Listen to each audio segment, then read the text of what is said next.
It's a good mix of supportive energy and more intense energy, so it could push us to make some changes and give the support we need to do so successfully.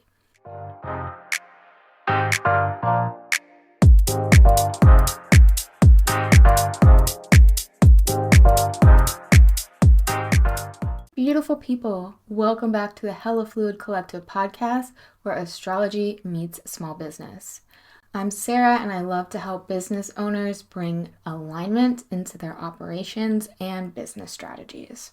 Today, we are looking at the astrology forecast for the week of October 21st through October 27th. All of the transits that are happening this week are written below, so you don't need to worry about taking notes. And if you want a written version of these interpretations, then head over to my TikTok or Instagram, where I post graphics in text form and a little 90-second run through. So if you want a little catch up on what's happening for the week, you can find that over there in 90 seconds or less. Last item before we get into the astrology is I have a free resource for business owners or content creators in general, and it's content ideas based on the current zodiac season. So right now we are in Libra season, so just some ideas that revolve around Libra, since that's where the general energy and life force is leaning towards. It kind of helps in relating to the collective just a little bit more. If you're interested in getting that for free, then check the link in the description. All right, let's get into the astrology for this week. First transit that we have is on Monday, October 21st, and this is Mercury trine Saturn. I love starting the week off with this because it gives us a sense of mental clarity. We're going to be thinking responsibly, we're going to be communicating responsibly, and with a very practical mindset. It's fantastic energy for planning.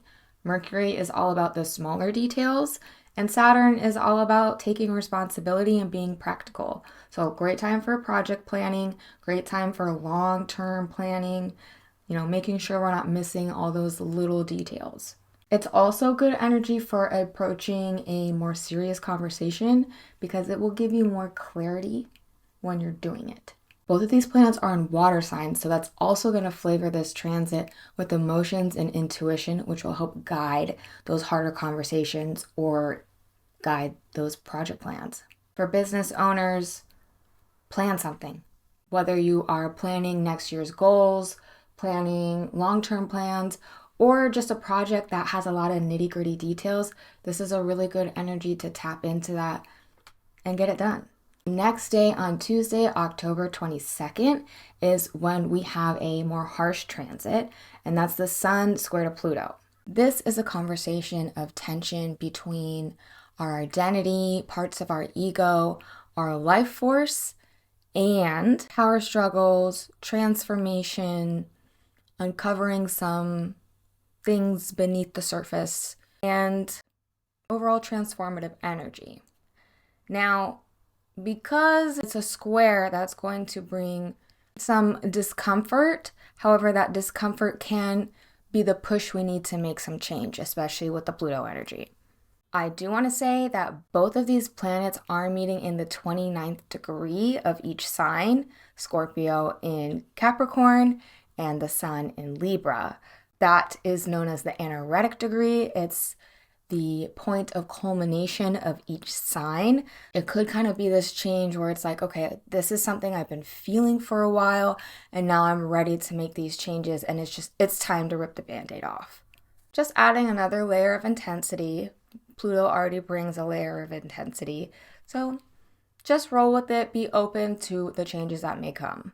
As for business owners, just be super aware of your leadership skills and any uncomfortable power dynamics that they might enforce.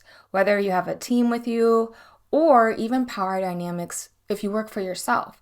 Like what sort of things have a power over you that are controlling you and your day-to-day choices and actions? Maybe it's a push for money.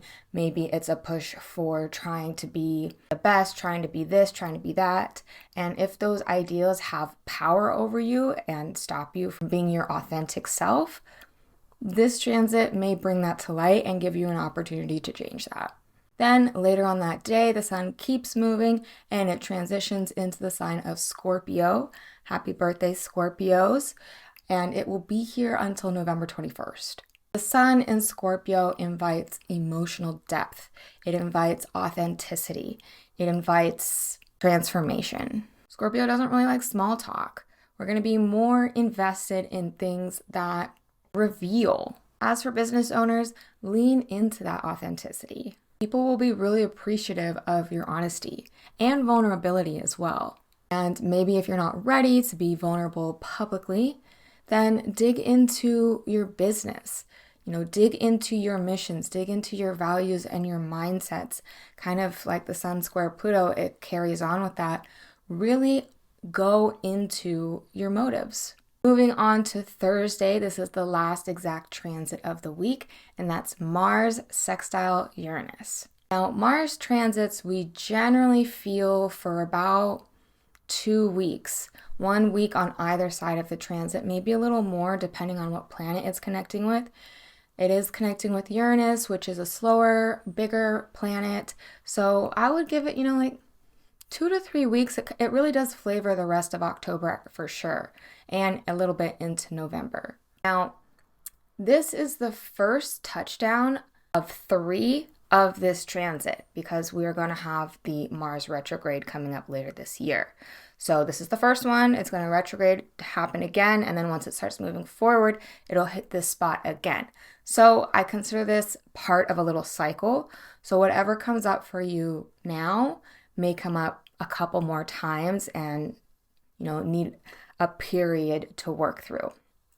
Luckily, this is a supportive conversation, and it's one that really sparks innovative action that's geared towards progress. Mars rules our desires, our physical energy, our bodies, our motivations, and the way we assert ourselves. And Uranus is all about our need for change. It's about moving forward. And with that often comes like sudden change or unexpectedness. But that's not always a bad thing. I know that can scare some people, but that's how we get new ideas or new perspectives. So with this, with all the action and the suddenness, we may just get a burst of like, okay, I need to do something differently. And it may not be like a slap in the face kind of feeling like we get with the square. I do want to mention that when this is happening, Mars is in Cancer and it's not the strongest there. So we may be acting out of emotion. But again, it's a sextile, so there's some support there.